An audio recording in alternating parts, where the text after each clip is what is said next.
مسیح یسوع میں آپ سب کی سلامتی امید کرتا ہوں آپ سب خیریت سے ہوں گے، اور ہم خداوند کا شکر کرتے ہیں کہ آج ایک بار پھر ہم آپ کے ساتھ ایک چھوٹی سی گفتگو کرنا چاہتے ہیں۔ روزوں کے ایام ہیں اور ہم سے یہ سوال کیا جاتا ہے کہ کیا روزے ہم پر فرض ہیں۔ اگر روزوں کی بابت دیکھیں تو پہلی بار جو لفظ روزہ استعمال ہوا ہے وہ پرانے عہد نامہ میں استعمال ہوا ہے، قضات کی کتاب میں۔ روزے کو عبرانی زبان میں صوم کہتے ہیں، اور جب یہ صوم عربی زبان میں استعمال ہونے لگا تو یہ صوم سے صوم ہو گیا، اور ان دونوں لفظوں کا مطلب سیم ہے، دونوں لفظوں کا مفہوم ایک ہے، دونوں لفظوں کے معنی ایک ہیں، اور وہ یہ ہیں کہ رک جانا۔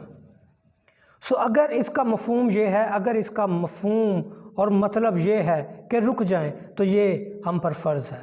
خداوند یسوع مسیح نے متی 18ویں باب اور مرکس 9ویں باب میں فرمایا کہ اگر تیرا ہاتھ تجھے ٹھوکر کھلائے تو اسے کاٹ ڈال۔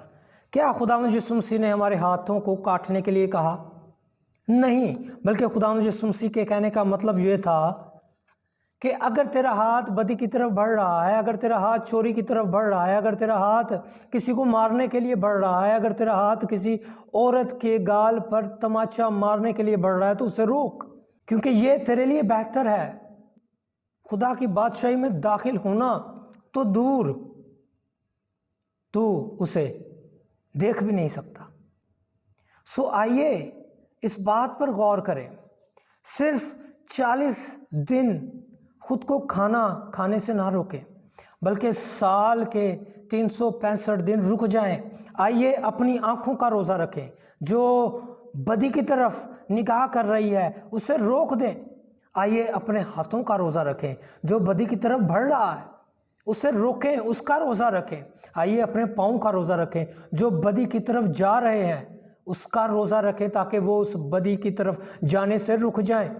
آئیے اپنی زبان کا روزہ رکھیں تاکہ یہ بدی کو بولنے سے رک جائے۔